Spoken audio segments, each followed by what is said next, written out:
Okay, I think we can start. Thank you for coming. My name is Mario Fusco. I work for Red Hat. I'm the project lead of Drules, and of course, I also collaborate to other open source project, both Red Hat project and other projects. So uh, it's not on.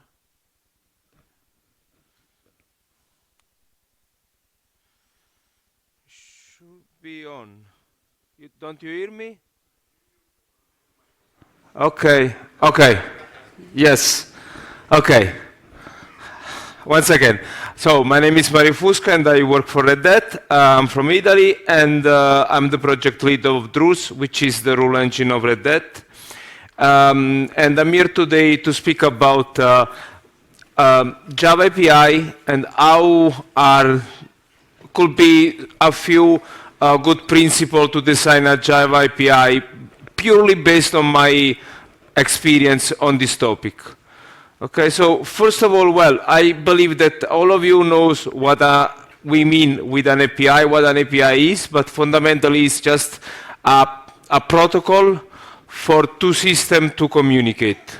Okay, so it's an interface between these two systems, and of course, the two systems has to follow this protocol in order to fully cooperate. And of course, if this doesn't happen, things normally doesn't work very well. So, okay, so all of you are users of many API that you use in your day-by-day job to achieve any task. Okay, you use, I don't know, the geolocalization API of Google Maps, or you use the Android API if you are a mobile developer, tons of them, really. Okay, so once again, an API is simply a contract that defines how a service works and how a user of that service can interact with it. That's all. Okay, and another important feature, characteristic of an API is that it defines a boundary. Okay, so it defines a boundary between a piece of software, in this case, the piece of software providing a specific service, and you that you are trying to use it, or multiple services trying to cooperating, calling each other through their own API. Okay, so in essence, this enable and facilitate the model reasoning, because each API is the boundary of that module, and it's well confined, that module, so you can really split your software into multiple modules, each with their own API, and define how this module has to call each other, define how this module can cooperate. Okay, so so far I'm speaking about what is an API, how to use it, but really the talk is about how to design an API. And why should you care? Okay, 99% of the time all of us use API, but sometimes it happens that you also design an API. I mean, if you are the implementer of a specific module that is supposed to be by other software, which is very reasonable the case, right? You need to define an API. You need to decide how the other module of your application of your program, how the other part of your software, or even how external user will use the software that you are implementing.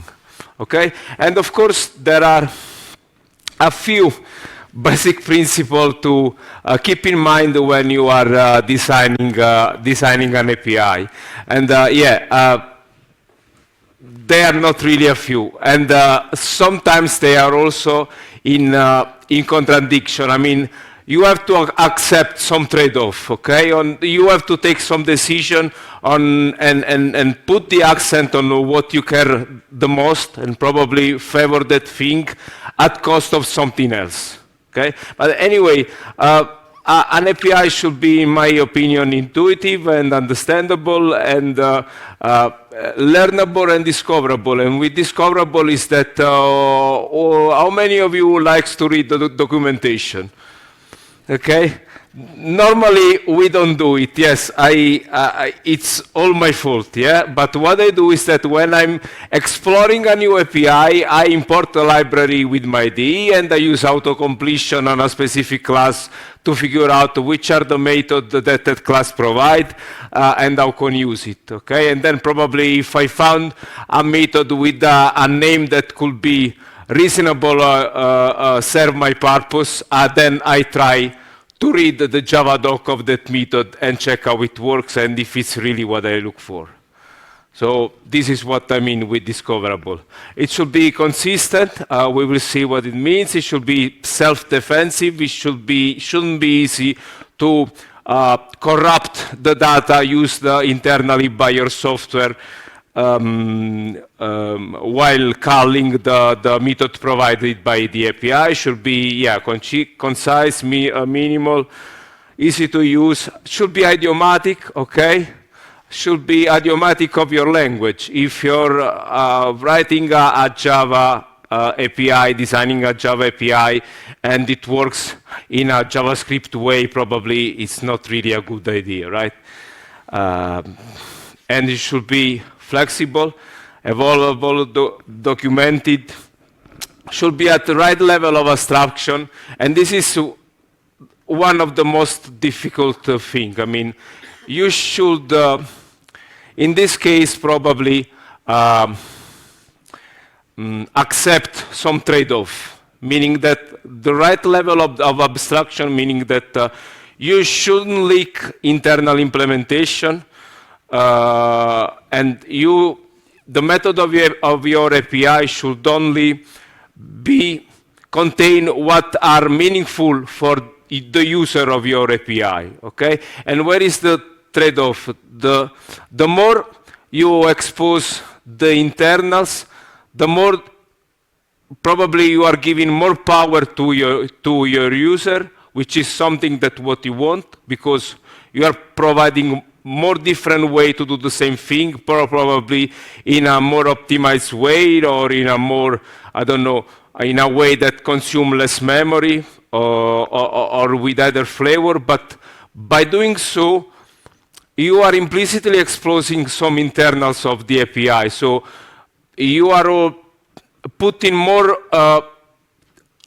cognitive load on the user of the API because he does understand the different nuances of the different method that you are exposing. So the trade-off is giving more power to the user or giving them a simple API that is super straightforward and they cannot make mistake. And for a typed language, of course, it's important to use the type system correctly. That's really important. It should have a limited number of entry points, also for the reason that I was mentioning before. I start from one of the entry point of the API, and then I navigate it. I try to discover it using my IDE. And the last thing is also very, very important, and I have an example later. It should respect the principle of less astonishment. I mean, I should be surprised of the result when I use your API. If a method say that it has a specific name, say it does something totally different or something totally unexpected to me, it could be a problem. Okay? And of course, you are designing software. You are designing something that is supposed to evolve. It's not written in stone. It's not a one-shot effort. It's something that will change in future. So you need to prepare for changes and be prepared for changes. Okay, it doesn't mean that you do something JavaScript style like adding a map of object to object because just in case you may need it. It means that you need to think how that piece of code, how the API that you are exposing will evolve.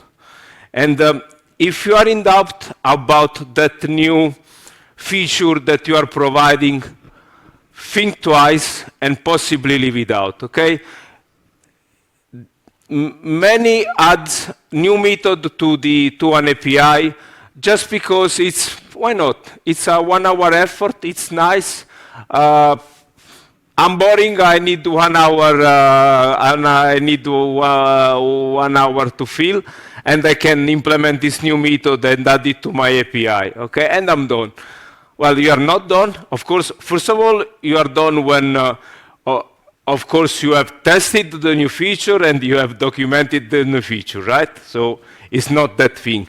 But the most important fact is that you are not done. Yes, you are done in that moment, but how that thing will evolve? How that new thing that you are adding will be maintainable, and how it will prevent in future to do more fancy stuff just because they are not compatible with that thing that you mindlessly added in that moment, okay? And unfortunately, I believe we have a very simple and clear example of this in Java. What about serialization? Well, serialization is a nightmare it's something that has been added, I guess, with Java 1.0, and it's a nightmare for everybody from them that to support them for all the new feature, okay? I remember in 2013, 2014, I was participating to the discussion about Project Lambda when the Lambda expression has been introduced to the language in Java 8. And I remember we spent 6 solid months deciding what should be serializable, how to serialize our Lambda, if it should be serializable or not, and what about the side effect of the Lambda, stuff like this. So the serialization that was introduced 20 years before implied that Project Lambda took 6 more months to be delivered just because of that thing. Even the two things seem totally unrelated. They aren't. Okay, so again, the problem is that software doesn't age like wine. Unfortunately, often it ages like milk. And again, if you are the main suggestion that I can give you to keep your API future-proof is that if you don't need it, don't add it. Okay, and these are some very general advices, but I would like also to provide some very practical example. Okay, the first one is about the Java docs, and this is very common to all of us. You have maybe a pojo with a setter and a getter, and set the name, and get name returns the name. And when you write a Java doc like this, it's really documenting your software this way. Like probably, yeah, it's not really meaningful, not really helpful. In reality, even with a simple setter, you can say a lot, or you can say what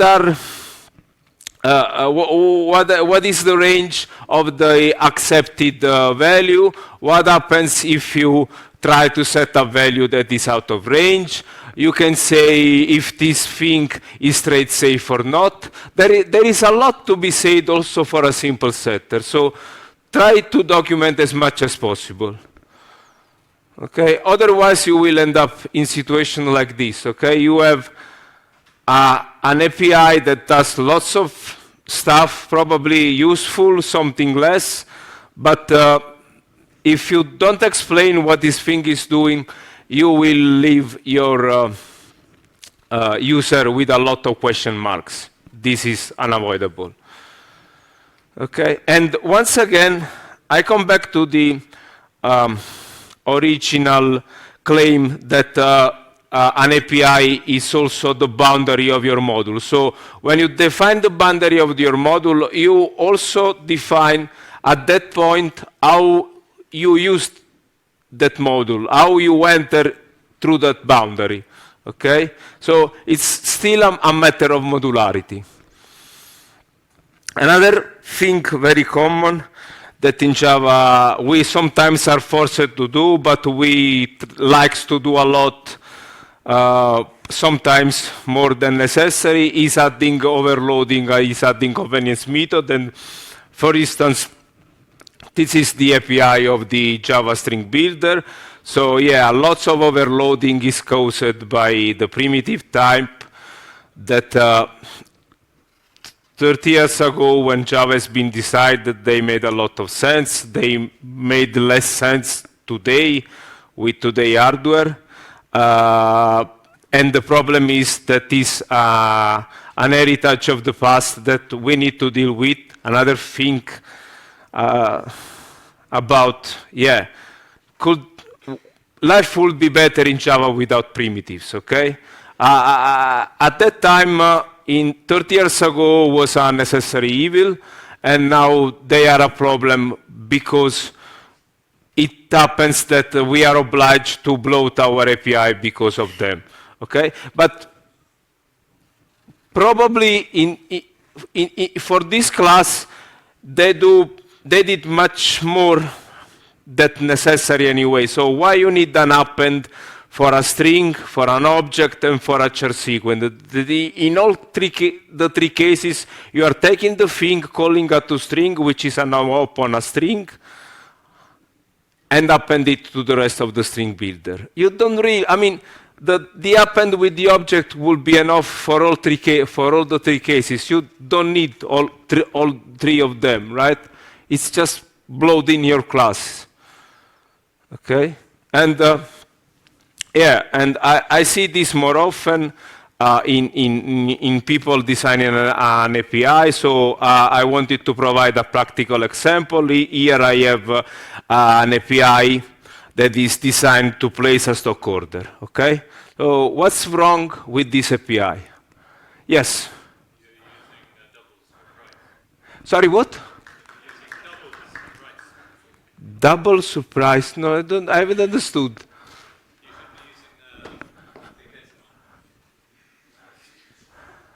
Okay.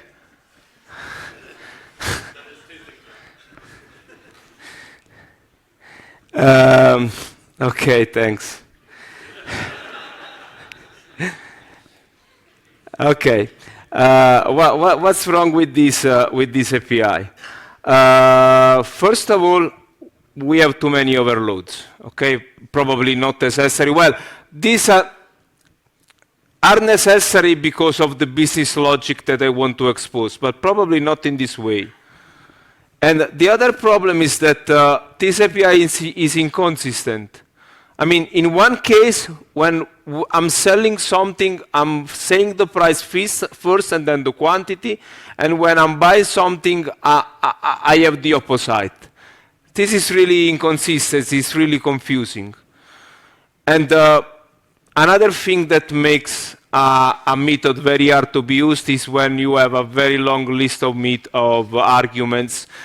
In this case, especially when they are of the same type. So in this case, okay, when I buy something, I could have a fixed price, a price with a commission, or a price which is not fixed but it's in a min-max range plus the commission. And I'm modeling all these three cases inside these three different methods. Okay, how could I do this better? This way, okay, if the price has this sort of complexity, I shouldn't repeat this complexity for each and every method. I model this complexity in the proper price object, where I say, okay, this price may have as a commission, or it doesn't, or it is a range. Everything is modeled into the price object. And in this way, you have a consistent API. Make sense? Okay. Another thing that I like to use are static factory methods. Why I like it? Okay. Yeah, they are a bit nicer to be used in Java because you don't have to use the new keyword, but this is this is just a really minor thing, I admit. The main point is that you can return different subclasses. I mean, it's not a constructor, it is a method, okay? So you don't have to, if you call a constructor, you have to implicitly return, are obliged to implicitly return an instance of that class. If it is a method, it could be a specific child of that class, and you can do some checks to say, okay, this price is valid or not, and if it is not, you can return a special price instance that model the fact that the instance is malformed, stuff like this, okay? So you have much more freedom in this way, okay? And yes, as I was anticipating, you can check precondition and return different types. So I have one single or two price static factory method, and in one case I create a fixed price or a range price, and it could be, if it is inconsistent, I have a special instance model in it. And this is what the static factory method allows.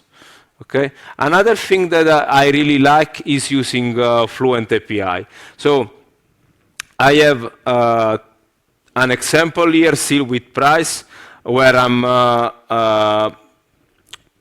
setting the commission and the fact if it is gross or net in the common Java Bean style.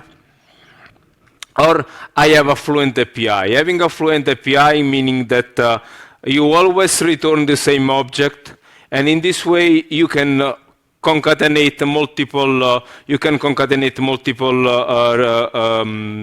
method call. So in one case you have this 4 line of code. When you create the price, you set the commission, you set if it is gross or not, and then you can finally use this price to place a buy order. In the second example, you are concatenating all of these things in one single statement and using the result directly inside the buy order statement. Okay, and it's more concise, but even much more readable, in my opinion. Do you agree? I hope so. Okay. No, well, seriously, if you have questions, feel free to interrupt. And of course, a very well-known example of Fluent API is the Stream API introduced with the lambdas in Java 8, right? Which is very, very nice, and it works very well. It's very rich and easy to use, in my opinion. But even there are some questionable choices, this time about naming. For instance, take these two things, okay? We have a drop while and a skip method, and a take while and a limit method, okay? What are the purposes of these two methods? The skip method skip a fixed amount of items, while the drop while method skips a given amount of items until they match a predicate, okay? They do exactly the same thing. They skip the first X element of the stream. One on a fixed number and the other based on a predicate. But they do the same thing. So why do they have a different name? This is inconsistent, okay? And for the limit and take while, it's exactly the same. The limit truncate the string at a given number of elements, and the take while truncate the stream when the predicate is matched. Exactly the same thing. They do the same thing. They truncate the stream. So why do they have a different name? It should be better to call them limit and limit while and skip while. So it's another time a matter of consistency, in my opinion. Okay? And about the Fluent API, yes, I said I like it, but once again, it is a tool, so use it judiciously. The perfect fit for Fluent API is when you have a builder, okay? And in the two cases that I presented, you are building something. Here, in this very simple use case, I'm building the price. So it's nice to do it in a fluent way. And also, the Stream API is a builder, if you think about it. What you are building with a Stream API when you are using a Stream API? You are building a pipeline of action that has to be applied to a given collection of items. Okay? So you have this collection of items, and then you have an intermediate step, and then one terminal step, and the terminal step is also the end of the builder pattern. It is a builder pattern. The Stream API, it's a builder pattern. You are building a pipeline of action taken on a collection. That's the thing, okay? So, again, Fluent API are nice. They are a very good fit when you are building something. Don't abuse them. Okay, another suggestion is this. I have this method. Question? Okay. Is this? I have this method, and okay, I have an array list of string, and I'm simply concatenating this string into a string builder and returning the result of this concatenation. Okay. So what's wrong with this method? Yeah, no, okay, that's the good thing indeed. Probably I will keep this way. Just avoid linked list, okay? Ask me why at the end of the talk if you are curious, but avoid linked list. Okay, that's the only good feature of this method in reality, okay? But thank you. But let's take this aside. In reality, I don't really care. For the implementation of the method, I don't really care if it is an array list or a linked list. Okay, it will be perform worse with a linked list, but we may want to be permissive in this case and allow them. Okay, so this can work with each and every list. Okay, but also here, do we really need a list? I mean, do we care about the order? Can be a collection. But even here, do we care about the size? We can implement this thing even not knowing that, not knowing which is the final implementation, not knowing if it's ordered or not, or if it's a set, not knowing the size of this thing. It could be an iterable. Okay, so what's the message here? That you always use the weakest possible type.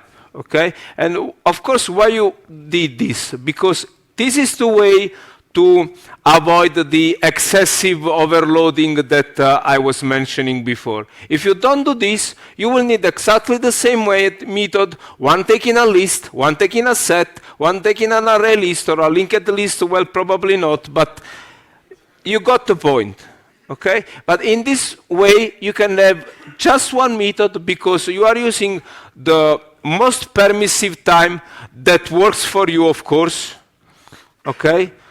You are taking the most permissive type and broadening the usability of this method. And this also applies not only for the argument often, but also for the return type. Let's see. In this method, I'm parsed with a person, and I want to collect all the addresses of the sibling of this person. That's all, okay? And I'm returning a list. But still in this case, why it is a list? I mean, it's a collection of addresses, but they don't have any meaningful order, so couldn't be a list. And even worse, okay, I'm collecting the address of the sibling of this person, but then I think, okay, but it's very likely that two siblings lives in the same place, or it's possible at least. And I don't want to have duplicates, okay? So to avoid duplicates, what I do? Easy. I replace a list with a set, okay? But at this point, if I do this, my code doesn't compile anymore. Because in the contract of my API, I'm saying I will return you a list. So I have to return you a list, otherwise I will break in my contract. And yeah, of course, this doesn't compile. And if I thought before writing the signature of this method, okay, do I need to return a list or not, or a collection could do the work, okay?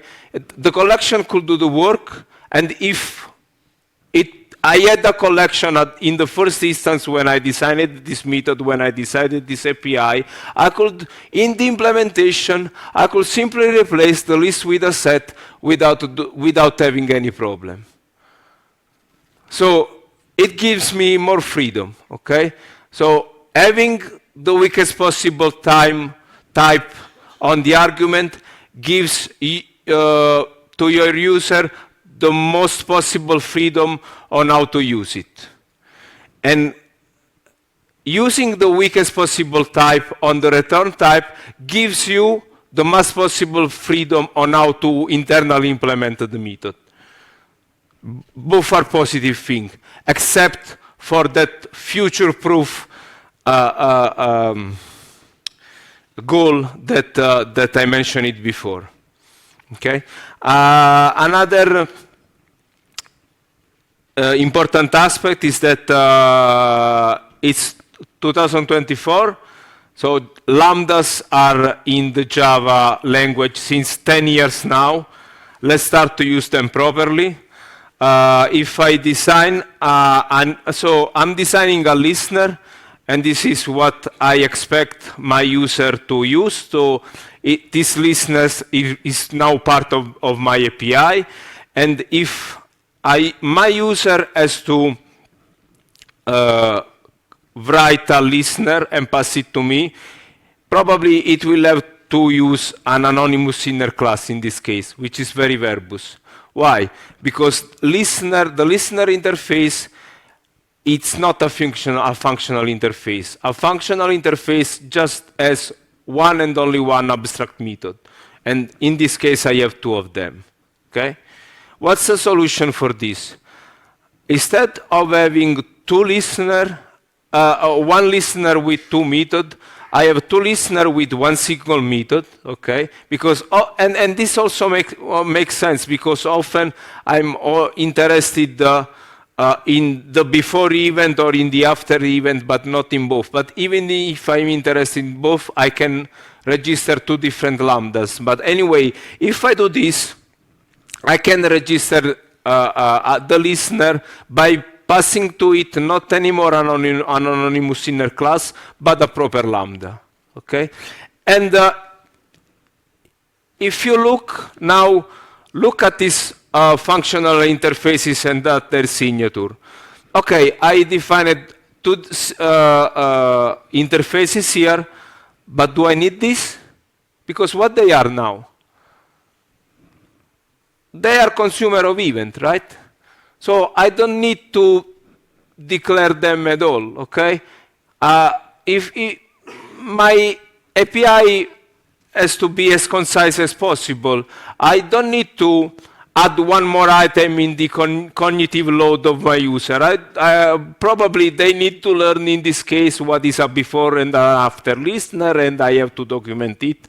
But if they do Java 8 or later, hopefully, they already know what a consumer is.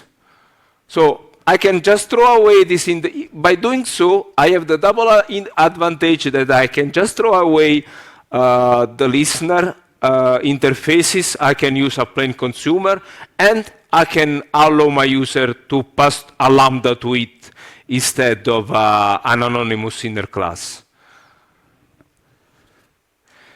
Okay, this is another thing that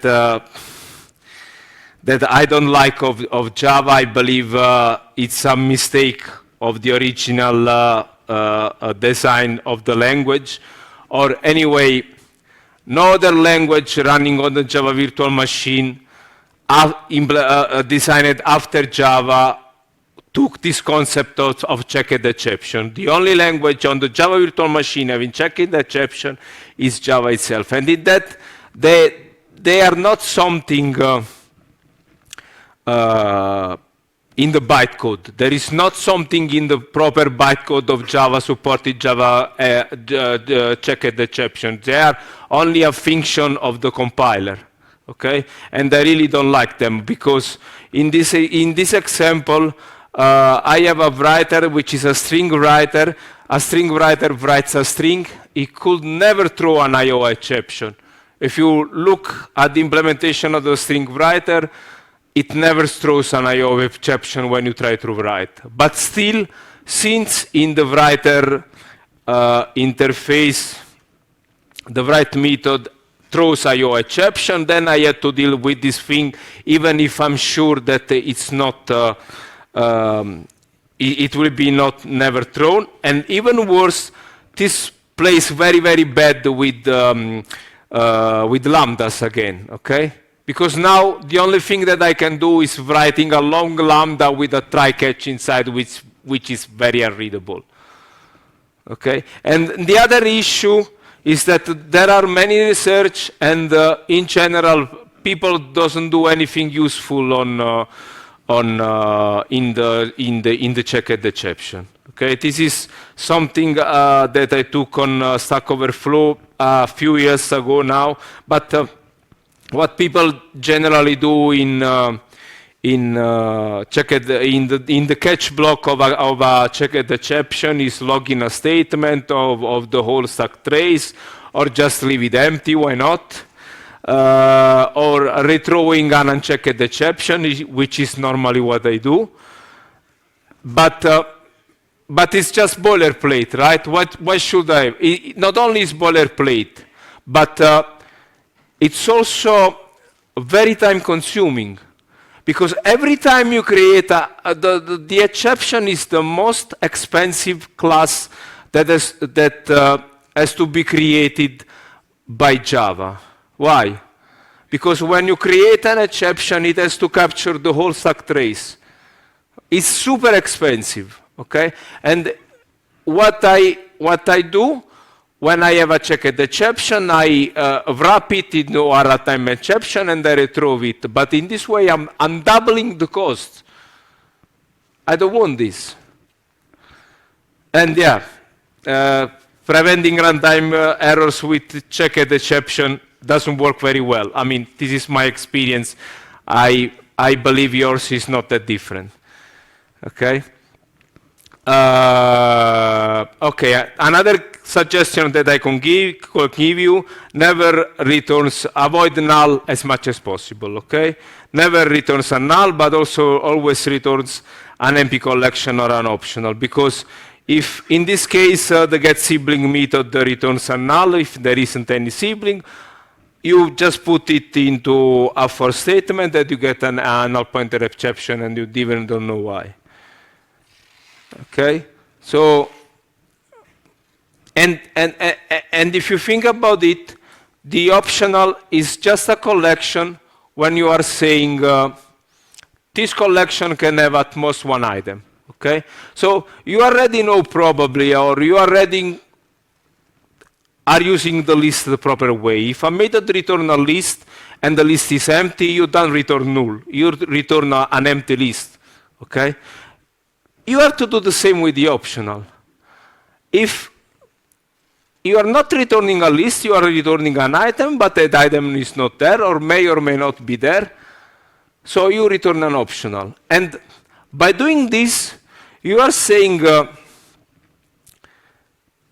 one more thing. You are better define your domain model, okay? So let's suppose this person class also has a get name method, okay? A person must have a name. So it will not return an optional of a string, it will return a string.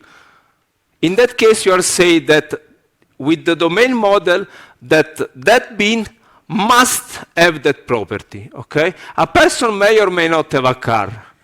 And by returning an optional, you are modeling this in your domain model. You are saying, a person may or may not have a car.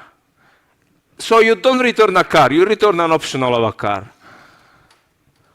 Okay? Another thing that I suggest you when designing an API is to avoiding booleans in the argument, because they are very confusing. Okay? Now I have the contacts of my employee in this example, and I want the phone number, and I pass to this method a boolean to say if I want the mobile number or not.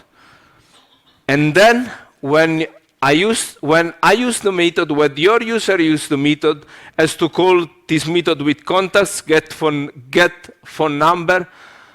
Do you remember if you need to pass true or false? It's hard to remember, right? Because it's not meaningful.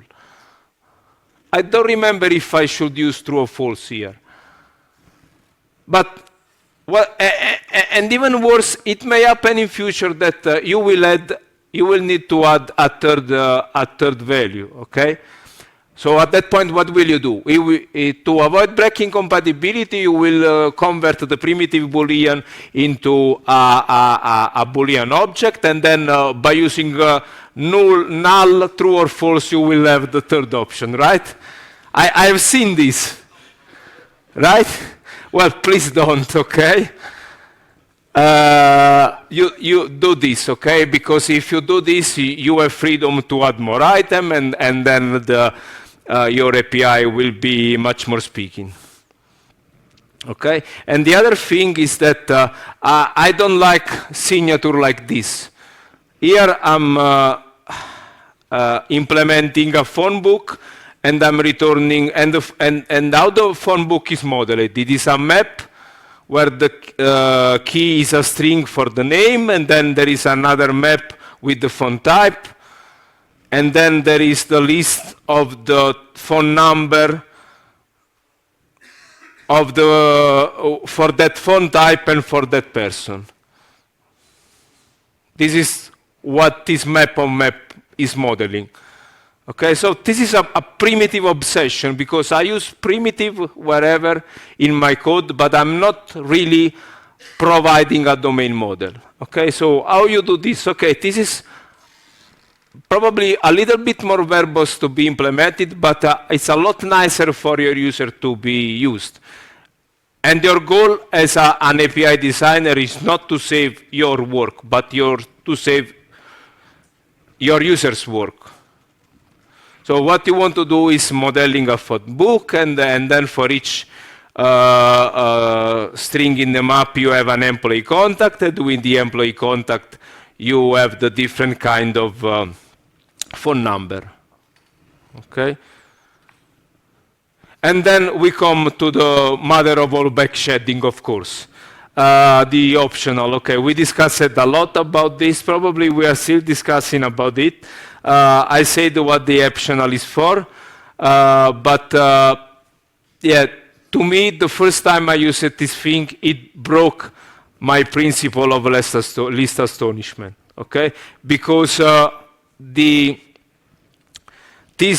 optional has two factory methods, of and of nullable, but I didn't find it all the of nullable. I go straight to the of method, and of course I'm passing a null to it, and in my mind the purpose of the optional was, okay, I'm using an optional because I don't want null pointer exception. And guess what? The first thing that happened to me when I used the optional for the first time is getting a null pointer exception. Okay, so yeah, this was really breaking the principle of least astonishment. Sorry. So this is at least the wrong default. Probably, I don't know, and this is not really useful in my opinion. I mean, what you really want is the behavior of the method of nullable, and the behavior of the whole method is really questionable in my opinion. So, of course, I tweeted about this because why don't do this discussion on Twitter, right? And I had a very long discussion on Twitter on this, and I had lots of feedback about this topic. And in reality, they made me notice that I was considering all the use case. I wasn't considering why.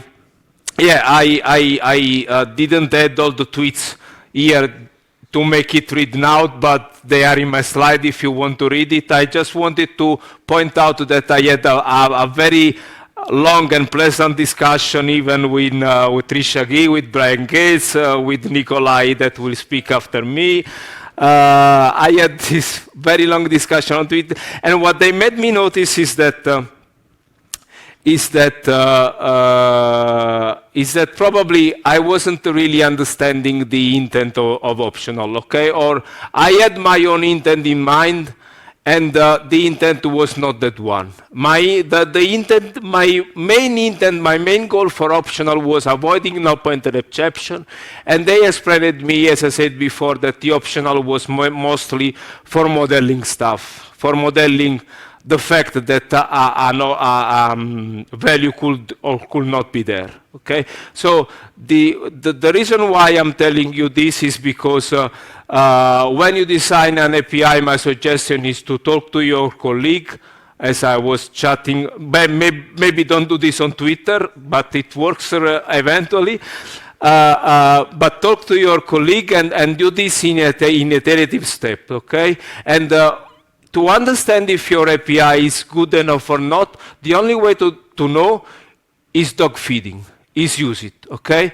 If you do something and you are not the first one using it, there is something wrong, okay? You are not, right? Okay. And yes, and this is what I have. This talk, as I said, was a bit opinionated and based on my experience, but I hope you can agree, and if you don't, I'm curious to hear your opinion, of course. Thank you.